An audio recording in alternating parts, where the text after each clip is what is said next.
Welcome to Awaken the Mind, the NLP and Hypnosis Guide, hosted by David Juhas. You're listening to Awaken the Mind, the NLP and Hypnosis Guide, a podcast that inspires the curious to the professional to discover meaningful content and pursue their passions. My name is David Juhas, and I'm a master NLP practitioner and hypnotist, best known for losing over 100 pounds and running 6 marathons in 2 years. And I'm sitting down with hypnotists, NLP practitioners, and coaches to talk about their process, the lessons they've learned, and how to make an impact in the lives of others. Our guest today is Lilia Fallgatter. Lilia holds a Juris Doctorate degree, is the founder of Inspirit Books and Music, has a passion for education, and has experience in online learning as an administrator and instructor. She is also a writer of nonfiction books, a poet, and a songwriter. Lilia is the author of How to Catch a Man, The Most Important Letter You Will Ever Write, and the 5 Decisions That Can Transform Your Life Forever. She writes and teaches on the topics of relationships, personal growth and development, and content development. Lilia currently teaches several courses on Udemy, coaches aspiring nonfiction book authors, and teaches others how to use books and courses for brand building and creating passive income streams. Please welcome our guest today, Lilia Fallgatter. Hi, Lilia. Hi, David. Good to see you. It is so good to see you.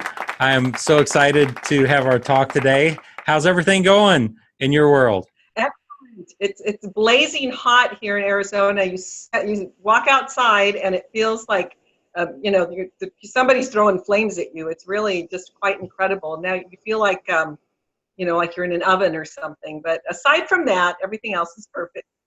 Well, I love Arizona. Some of my coaching training was in Tempe, Arizona, and I want to say it was March or April, and we were sitting outside in the sun on the patio, and it felt like it was like in high 70s, low 80s from Illinois, and someone said, "Did you hear it got up to 105 today?" I'm like, "When?"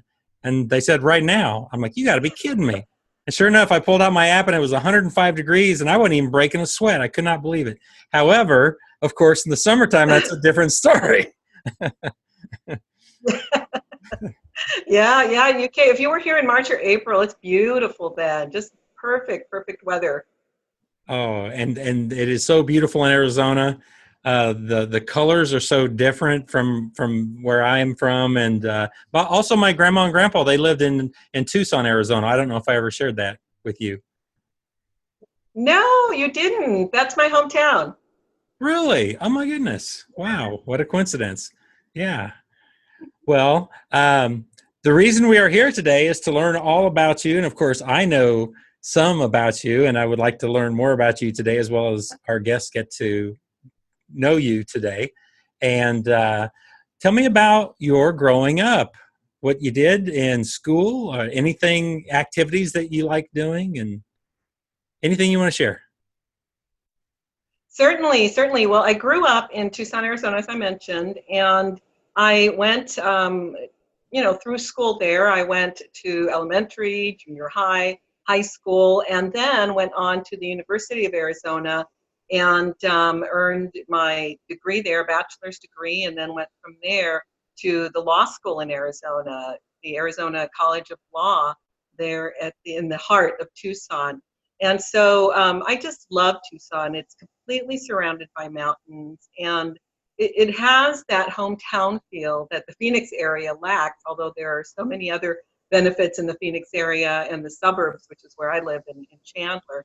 But in any event, I loved growing up in Tucson. It really is a wonderful community, and I enjoyed going to school there.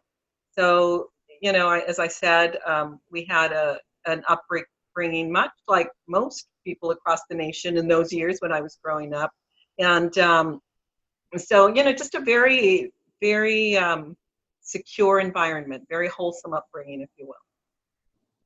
Nice. And when did you start writing books or getting into the arts as far as singing and poetry? How did that all come into your life? Well, first of all, I have always loved music. I think music has always been part of my life, listening to it. There are some people in my family that play the guitar and other instruments.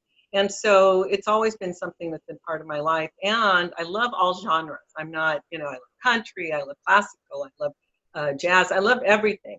And it's just something I think that comes from within. I don't know, I don't think that's something that's necessarily developed. I'm not sure. I haven't read any studies, but on the other hand, it's been something that's been part of my life. Now the writing, actually, I didn't discover my passion for writing until I was in college, and I took a creative writing course, and I think that is really what spurred my interest and made me realize, wow, this is something I'm really passionate about. But and I'll tell you this a little bit more about this later. But basically, it wasn't until I was inspired. It's one thing to have a passion, and it's another thing to be inspired to act on it, right?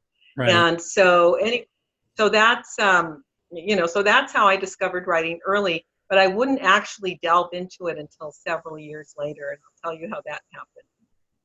Share with me the distinction between, you just said it about having passion and an inspiration. What is the difference between the two?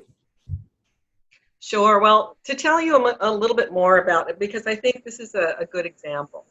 The very first time I discovered my passion for writing, I never really considered it a career. I was studying something else. I was studying public administration, and that's what I eventually earned my bachelor's degree in.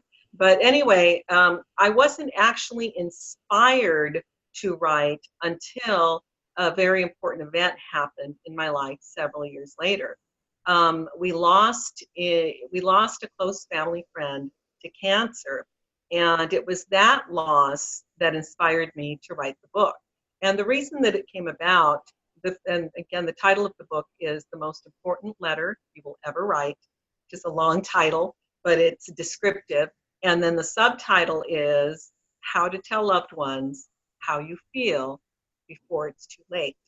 And so I think that encompasses everything, basically. It explains what's in the book. So it was that loss of a close friend, and we happened to be attending my husband's family reunion in Iowa.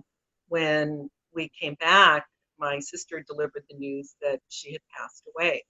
And the interesting thing is that I always had hope that she would beat cancer, because she was a very upbeat, positive, looked very healthy, person, and was very active. And so anyway, I always sort of in the back of my mind felt like she's going to beat this. Well, as it turned out, she didn't, and we happened to be away when she passed away. And when we got the news, I sort of went into a depression, and I thought about all of the things that she had been part of as a family friend, all of the really important events she had been part of. So I decided to write her a letter. And as I was writing the letter, I used a specific process for getting my thoughts down on paper. And as I wrote my letter, I thought, how easy it would have been to just tell her how I felt when she was here. Instead, I had to write it in a letter and then hope that somehow my words made their way to her wherever she was. And so anyway, so that was how the inspiration came about. So having a passion for writing was one thing, but then finding the inspiration that would spur me to write a book. And I made it my mission, David, at that point, to try to get as many people to communicate their feelings to loved ones before it was too late. I didn't want anybody else to find themselves in that same situation where they regretted not having said certain things to the people that they love before they passed away. And so that's how the book came about. And the other thing that was interesting was because so many people find it uncomfortable to express their feelings face to face, I used this writing process, and I called the letters loving letters. So that's what the book walks people through, that process. and you know, to how to communicate your feelings in writing, why it's important, why you shouldn't put it off, and just, you know, overall the importance of doing that. Nice. And you also then went on to share that not only in your book, but you created workshops. Tell me about the workshops. Absolutely. And this is for your listeners. If you are, whether you're considering writing a book or not, workshops and writing books and creating other things, and I'll talk about what those are in a little bit, but those are things that help you build your brand. If you are a coach or have any business of any kind, and you have a brand that you market or that you're trying to build, these are all excellent ways to add to building your brand, to help build it, the name recognition, and, you know, and I'll talk a little bit about that. But yeah, you're right. I mean, I created a workshop, and the workshop that I created was one by the same title, The Most Important Letter You'll Ever Write. And I taught it at the community college level and also to groups, religious, secular, and the purpose was that people come to the workshop and they listen to me talk about some of those things, and we have conversation about, you know, the importance of communicating feelings and why people don't do it, and it was really a powerful workshop because you had people crying, you know, you had people in tears. I remember going out to the office at the community college where I was teaching the workshop, and I said, "Do you have tissues? I need Kleenex. Do you have any?" And she said, "Why?" And I said, "Well, people are crying." And she said, "You made people cry in your workshop." And I said, "Yeah, but it's a good reason. It's a good reason." And so anyway, I ran back, but it was interesting. I was always wondering why, you know, people would enroll in the workshop. What were their reasons? What were, you know, what inspired them to come to the workshop? And so I had one gentleman who was the CEO, had been of a major corporation for many years, and he had recently retired.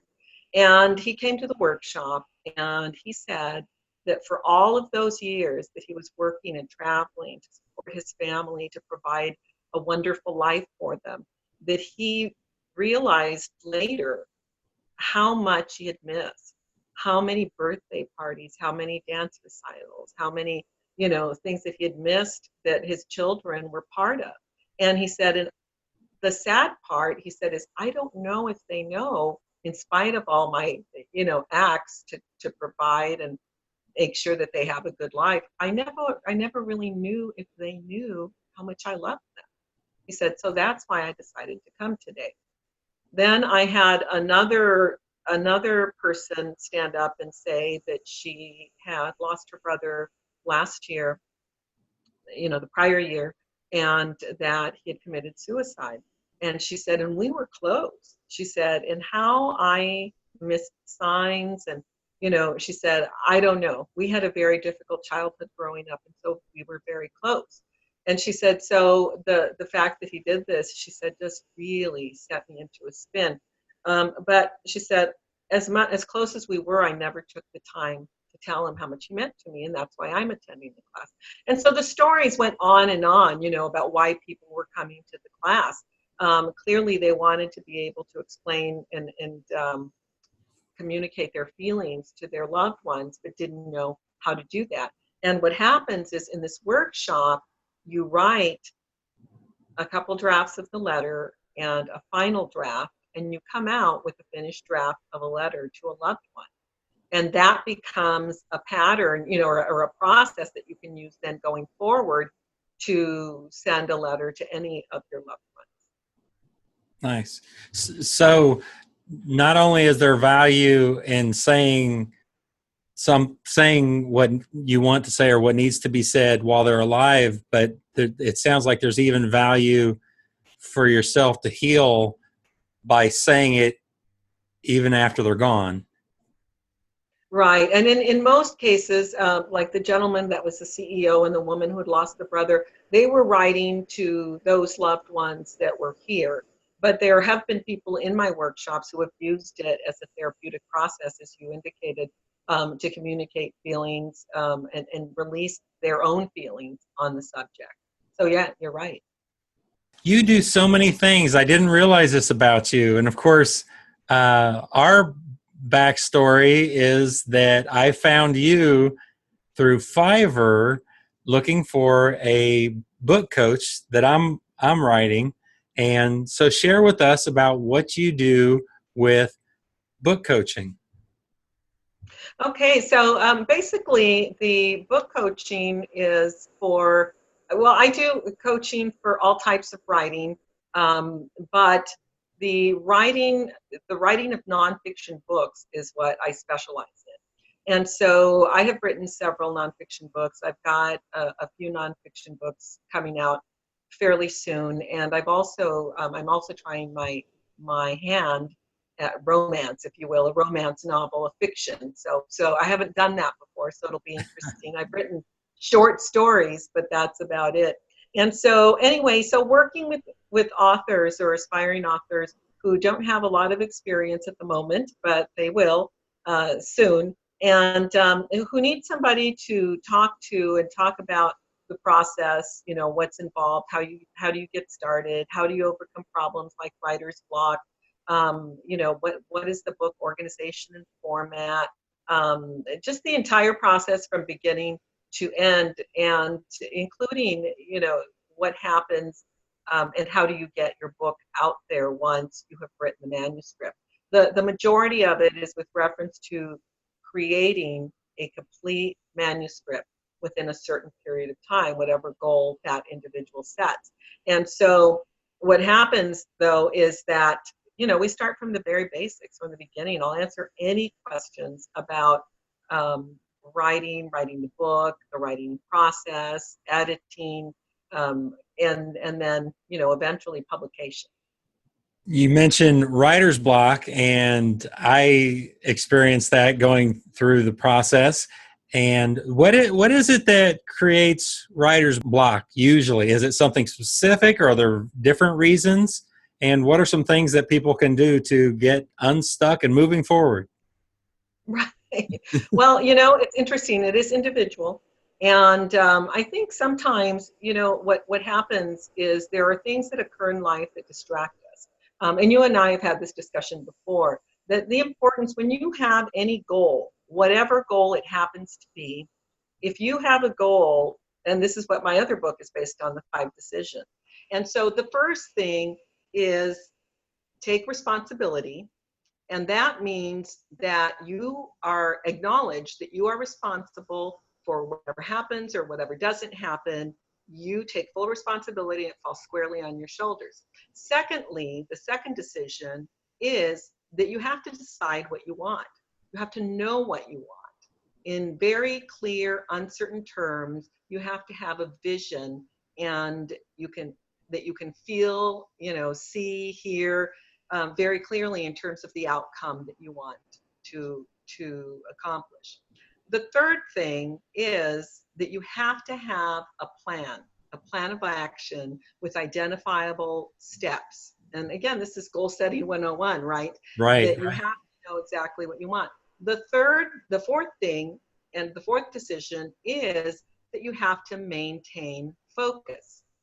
And then finally, the fifth decision is then once you've done those other 5 things, you've taken responsibility, you know exactly what you want, you put together a plan, you've devised methods to be able to focus your attention on completing this plan. The fifth thing is just to let go.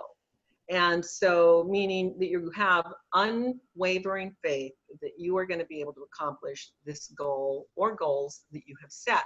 And so, when writer's block comes into play, when somebody's having writer's block, something has gone awry in the sense that they have something else that's weighing on their mind.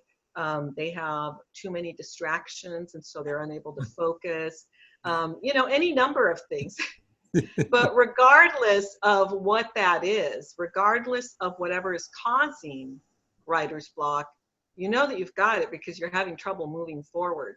And so there are a few things that you can do to get rid of writer's block. And the very first thing that I recommend is freestyle writing.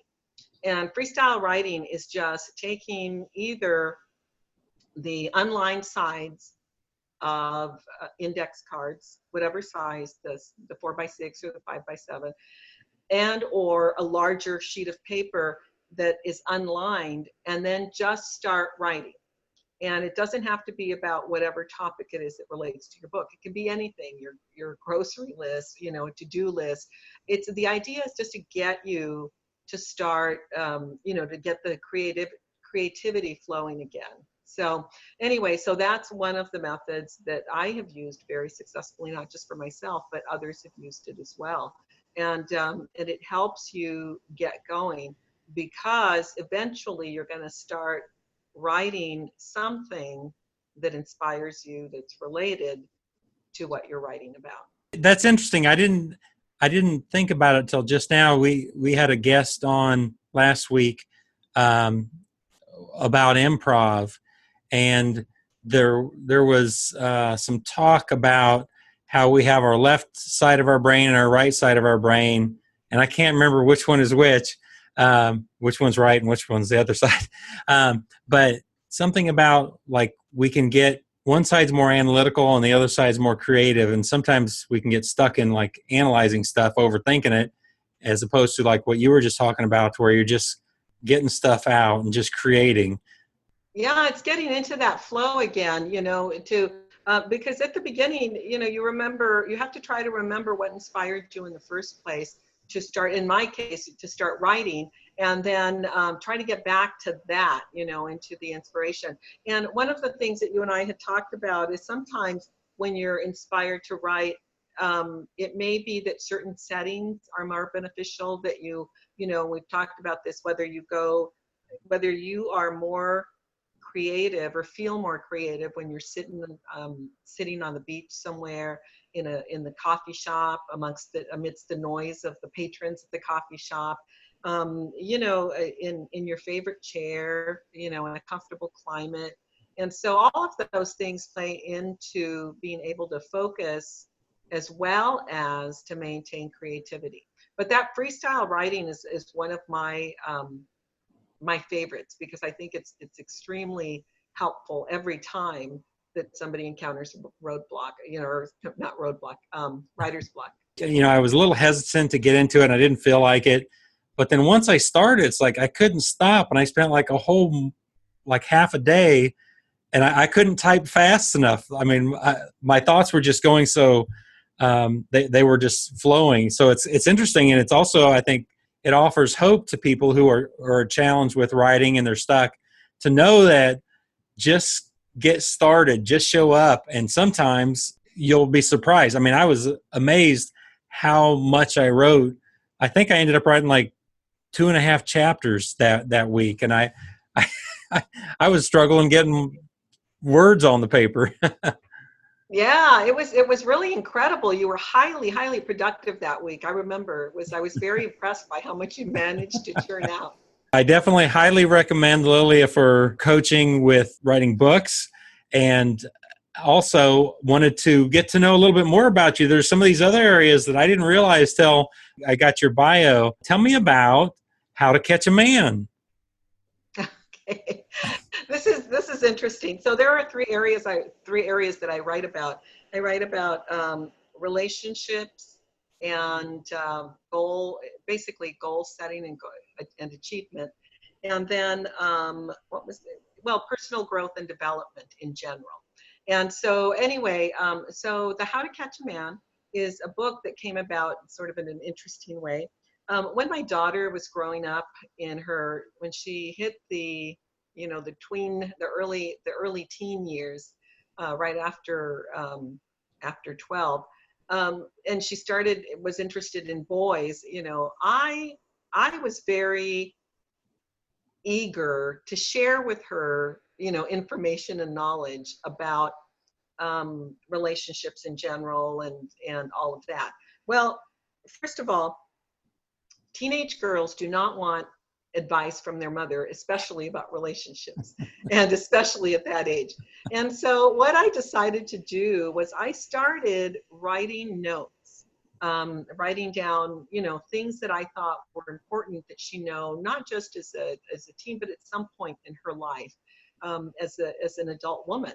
And so I started writing information and advice, and that eventually led to becoming a book. So that advice from your mother, right, became a book. And because I wrote it over the course of a number of years. So, imagine from the time she was 12 or 13 to the time that she was 18, 17, 18, 19. And so anyway, so over that course of time, I had written advice. And so finally I thought, the light bulb went off, and I thought, oh, I'm going to put it in a book. It's going to be a book.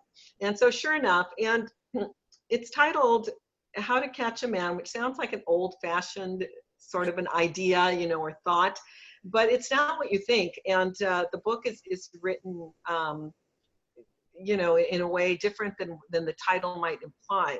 But the book is How to Catch a Man, the Single Lady's Guide to Fishing for Love and Romance. And it's got that fishing theme because fishing requires the right equipment. It requires an enormous amount of patience and time in some instances. And so, some of those things, or some of those skills that you need for fishing, are also skills that you need to not only find your mate, but maintain the relationship over time. And so anyway, so that's how that came out. It was kind of a fun book, and it's intended, again, it was more advice. It's not, certainly I'm not a professional, I'm not a psychologist or psychiatrist, and I don't practice that. And so the book is more from the perspective of what you would want your daughter to know. Nice. It's interesting. I didn't think about this till you mentioned that. And I don't know what the statistics are of people that want to write a book, but I think it's like 4 out of 5 people or something like that. They've started one and it's not finished. And so I accumulated a lot. Of course, my background is in self-development. And so I was just, a lot of the things that I would hear, I was like, this is just so good. I want to make sure that I remember this.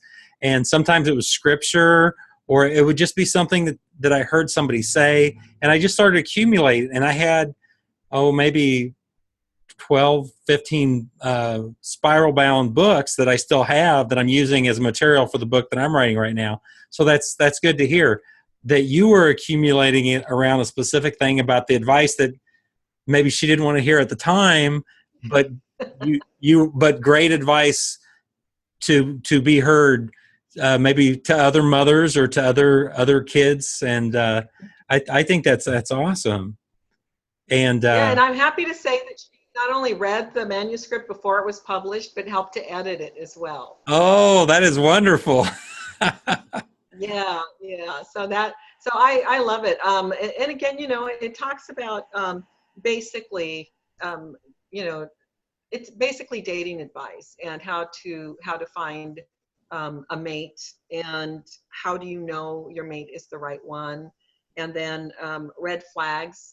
And, different things, red flags, anything from little things to things that are more serious that you can identify as problems down the road. And so anyway, it's just, as I said, it was a fun project, and it came together based on those notes and that information. Possibly a dad is raising a child. This would be a good book to pass on to gain this information, because I'm divorced and my kids are now grown up. There's definitely the value of the mother. And I always told the kids this, like, listen, there's great value that, your mother has to offer. But I also felt that missing as a dad. So I think it'd be a great book for a single dad to read as well. I recommend it to everyone. I think you can find good tips in there. Tell me about some of the other things that you do where you've taken these books and where they have gone. So early on, you were talking about the most important letter you'd ever write and how that evolved into a workshop. And then you were alluding to that there was something else beyond that. Is that correct? You've mentioned the first two books. The first one was The Most Important Letter You'll Ever Write. And then the second one actually is The 5 Decisions. And that's the one that refers to those 5 decisions. And, it really is intended to help you accomplish goals. Because one of the things that you would find, David, and this is for everybody, that if you look back at those goals that you have achieved throughout your life, the ones that you've achieved, right? So you set a goal and you achieved it. If you think back to that goal or those goals, whatever, if it's more than one, what you are going to see are common threads in what you did to achieve those. And those common threads are what I call the 5 decisions. And it's those 5 decisions that we talked about earlier. The deciding to be, to take responsibility. That was the first decision. And then know what you want. Third was put together a plan of action. Fourth was focus your attention on that goal. And then 5th was let go, which basically, again, translates to have faith that you're going to be able to accomplish it. So all of those 5 things applied together and applied consistently will help you achieve practically any goal that you set.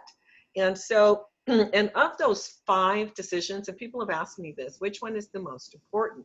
And I always come back to number 4, the 4th decision, which is decide to focus. Because even if you do any of those other things, if you're not focused on that goal, you're not going to be successful in achieving it. And the reason that we can't focus is because we have a life, right? And so, for example, anybody that's writing a book, if your goal is to write that book and you make it a priority, then you're going to take steps to create a situation where you're able to focus on being able to do that, on getting that book completed, right?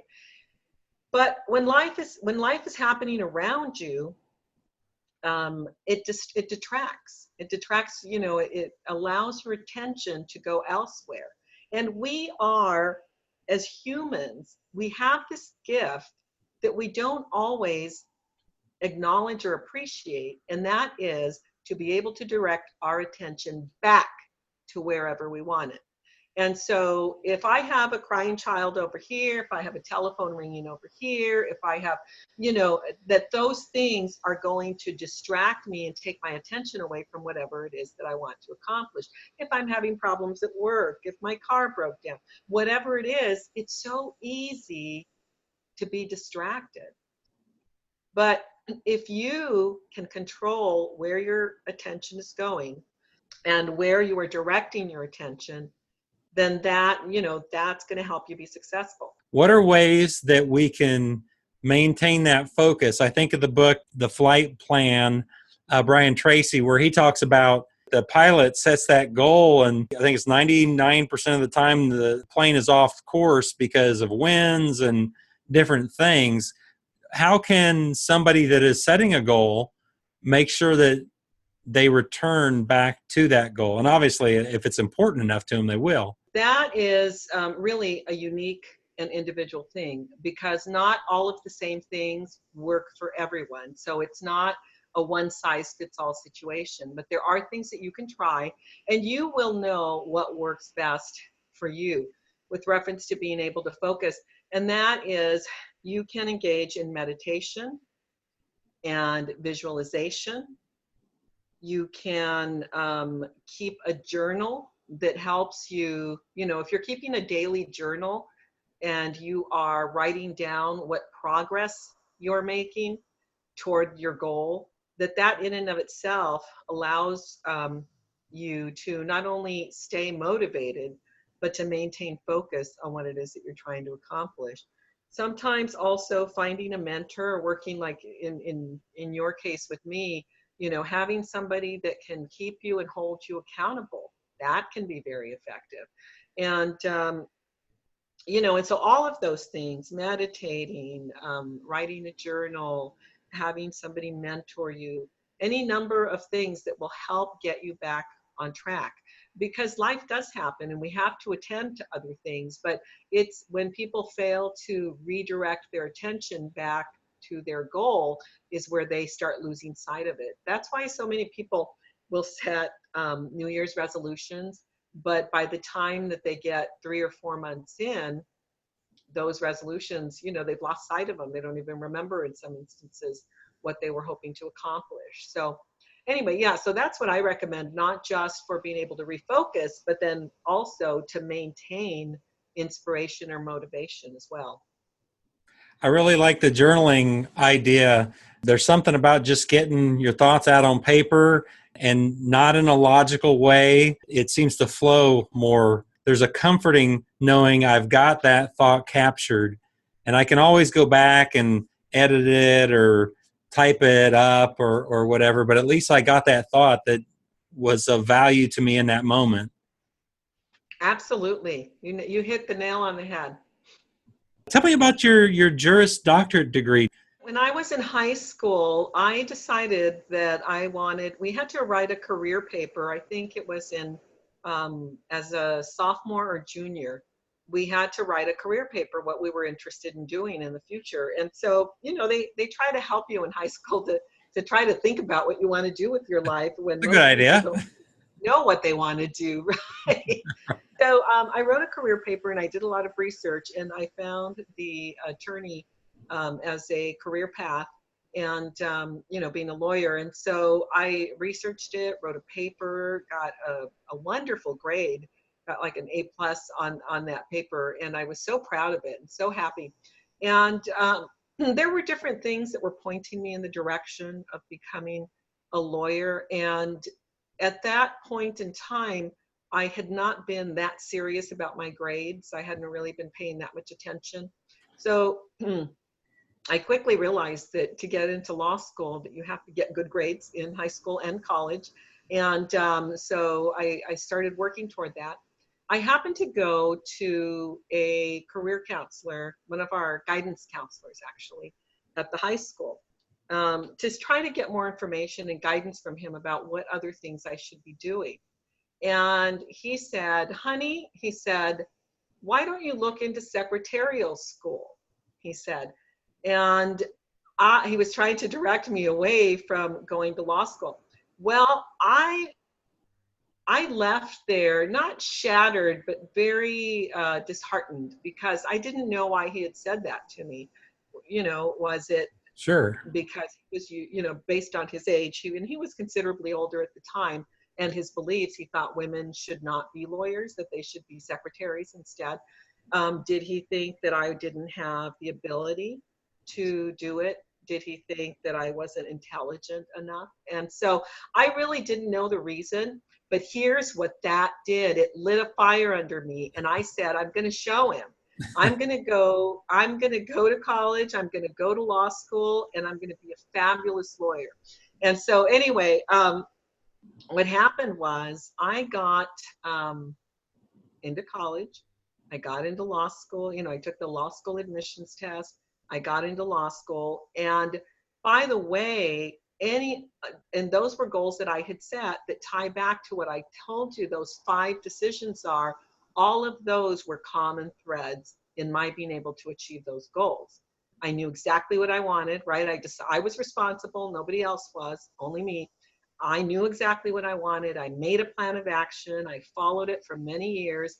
And then I maintained my focus. That was exactly, I had blinders on. That was exactly what I wanted to accomplish.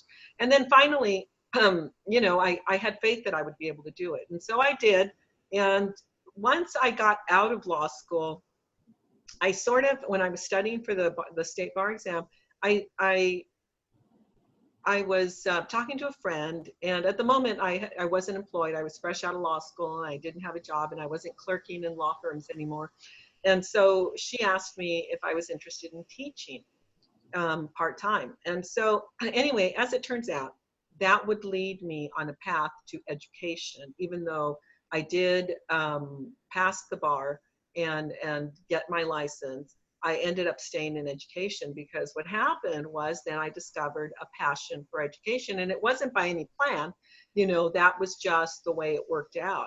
I started teaching part-time as an adjunct instructor. I was asked to become a full-time instructor. Then I went from full-time instructor to, within a very short period of time, they made me dean of the paralegal program, and then dean of legal studies. So I had 2 other programs in addition. And then over time, as I said, within every couple of years, I was getting a significant promotion, but also I loved what I was doing.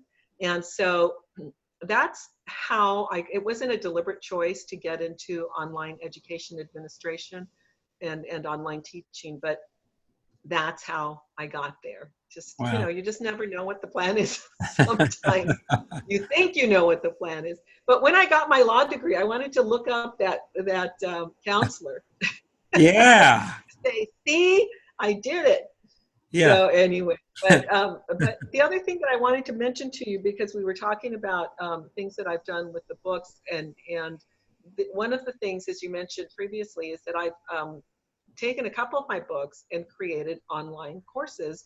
And there are many platforms available. The one that I like to use, and you're familiar with it, is Udemy. And on Udemy, you create a course, and then if students enroll, you get paid as an instructor. It's not a massive amount. There have been Udemy instructors that actually have been very successful and have made millions, but those were the early adopters, the instructors who got on board early and and started creating courses. You can make quite a bit of money on Udemy if you create a course in a subject area that's in high demand. And a lot of those are technology type of courses, so anyway, so that's another way, is to take it to help build your brand, and to build your credentials, is to have a course as well as a book.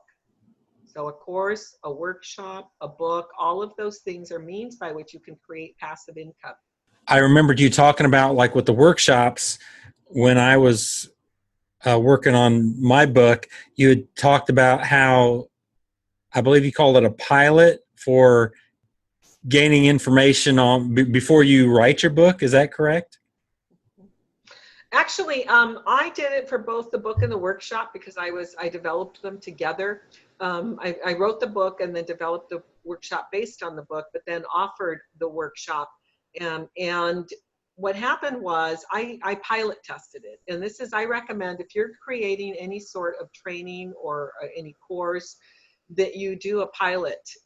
You offer it as a pilot, and then that way you can get feedback and work things out before you offer it live to anybody else. And Nice. I think I mentioned to you, for my workshop, for the most important letter, what I did was invited 6 friends or family members, and then 6 people I didn't know, to come for free to attend my workshop for a couple of hours. I provided lunch, and basically what those people were evaluators. They were my evaluators for the length of that workshop. And I had them complete both written evaluations, and then we had a discussion, an open discussion, where I asked them questions and everybody commented. And then based on that feedback, I was able to tweak the workshop, and then going forward, it was great. Do you have any new projects that you're working on, or new books that you're working on?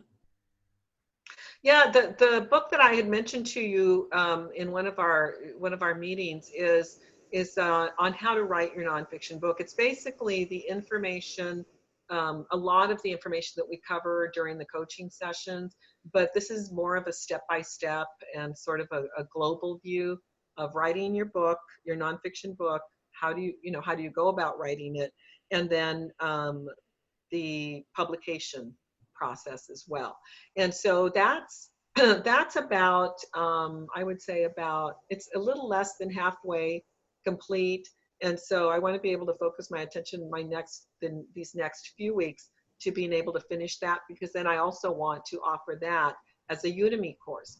And by the way, so the Udemy courses that I offer right now that I have on Udemy are the top 10 reasons to teach on Udemy, which is something that I created a while back. And and I have the coupon links for anybody that wants to take it at the discount for $9.99. I have the link for any of the courses. And all you have to do is go to udemy.com and then just write my name in, Lilia Fallgatter, and it'll pull up my courses, but then you need to contact me to get the coupon code. I can put a link on the podcast page. Okay. Or instructions, whatever you want. The course is the 5 decisions, but in Udemy, I call it Beyond Goal Setting, the 5 decisions that can transform your life. And then I also have the How to Catch a Man course based on the book, and the brainstorming process for content creation. And I have a How to Start Writing Your Book. That's different from the book that I'm writing, and that's because it's more of for people who write fiction or nonfiction on how do you start, how do you get started? It's just the jumping off point. And so that recently got a good review from somebody that participated, who was very engaged in the course. So anyway, so you can find my courses on Udemy. And as I said, by requesting via email, you can request the coupon codes. I also have them posted in various places. What are other ways that our guests can get a hold of you if they're interested in getting some coaching or finding out about your books? Absolutely. My Fiverr gigs are listed under Lilia Lorena, which is LILIALORENA.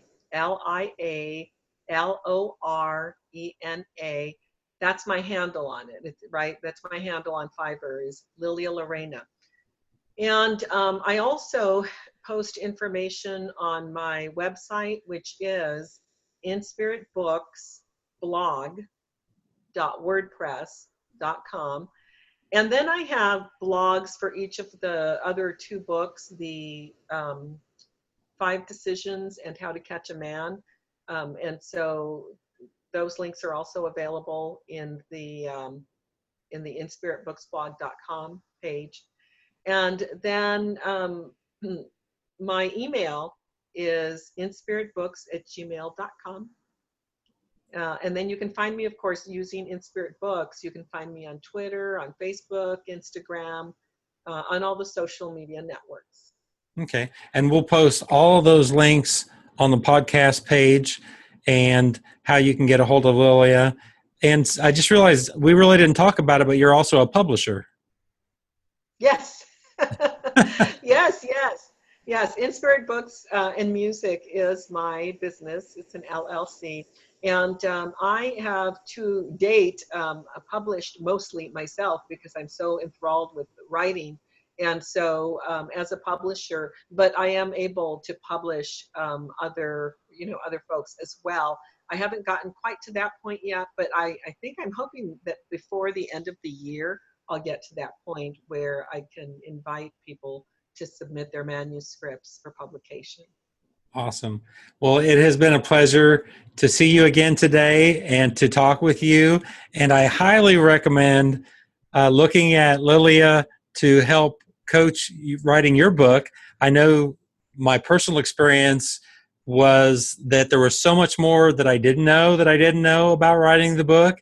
And then also I got so much farther than I'd ever expected with writing my book. And my goal is to finish it, as I told you, by this year, 2018. And I want to thank you for being on here today. And I will definitely see you again in the future. Thank you. Thank you so much, David. You definitely are a firecracker, boy. I tell you, you really just hit the ground running when you started writing your book. And so I'm very proud of the progress that you've made, and I can't wait to read your finished manuscript or your finished copy. Thank you. Thank you.